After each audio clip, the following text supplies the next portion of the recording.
Hello, dear students. Today we are going to discuss A Trip Westward by Sid Kalasa. Sid Kalasa was a Yankton, Dakota Sioux writer, editor, translator, musician, and a political activist.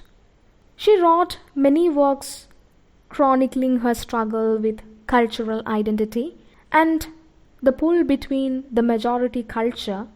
A Trip Westward. It is a part of a short story collection named American Indian Stories. The narrator reaches home after a long journey through the reservation to find her mother and brother totally changed owing to massive white infiltration. Her mother's house is in a dilapidated state, and her brother Davy, who was once a government clerk, lost his job to a white man, and the white settlers were occupying the land allotted to the Yankton, Dakota under the Davis Act of 1877. Now let us go in detail.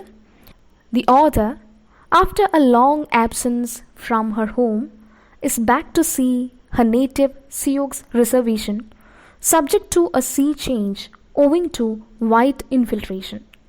She noticed her once isolated reservation is now filled with great high buildings whose towers overlooked the dense woodlands.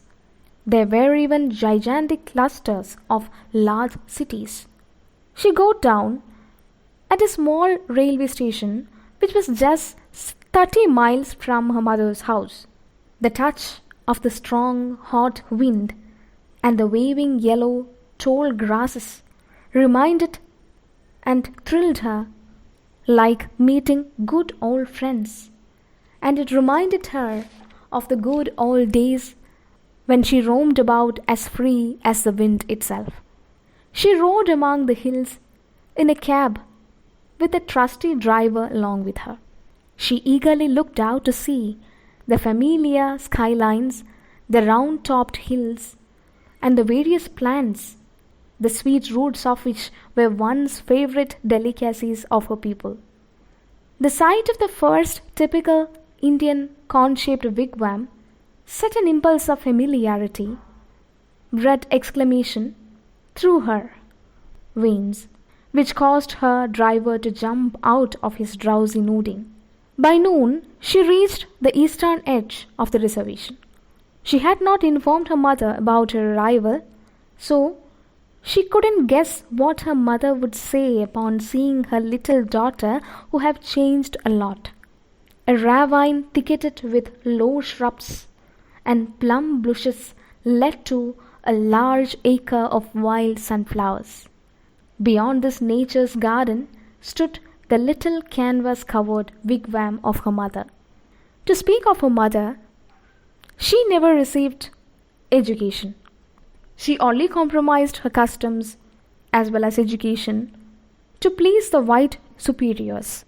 Her two windows, directly opposite to each other, which she managed to cover up with a pink printed curtain, the unstained naked logs which were rudely carved to fit into one another, and the sod roof which was about to boast tiny sunflowers, the seeds of which had probably been planted by the wind, were examples of negligence owing to her mother's compromise. The typical order of the rain-soaked roof created waves of belonging.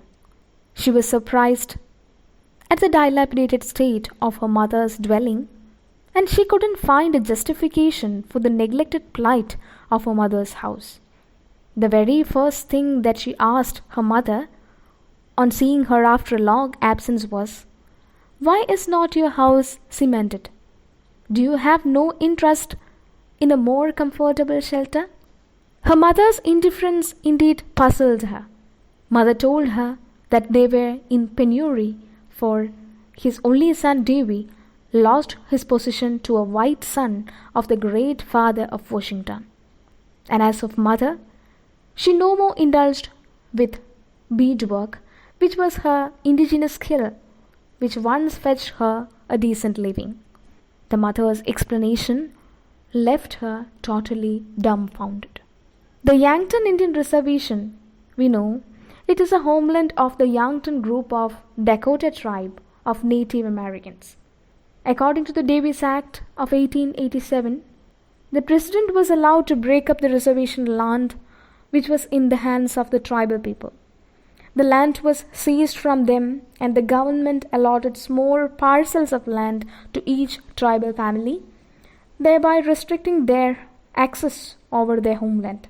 And this act also opened the remaining native land for the appropriation by the white settlers. And we can see that the several civilized tribes were sidelined and all the privileges conferred upon them were taken away, and many of them lost their job to whites. Though the federal government proclaimed it was a successful democratic experiment, it was not so. It was just an agency of institutionalized detribalization, which also created a drift between the full bloods and the mixed bloods. Indigenous people were labeled full-blooded and they were allocated small parcels of land, that too deeded with trust patents over which government retained complete control for a minimum of 25 years. On the other hand, those who were labeled mixed blood were deeded larger patent-free land but were forced to relinquish their tribal status. And those Native Americans who did not meet both the criteria were detribalized. So there is no doubt in the fact that this act was America's brutal attempt to destroy the tribes and their government, to open Indian lands to the settlement by non-Native Americans. So it was the new policy of American federal government which left the author's mother and brother without means to buy even a morsel of food.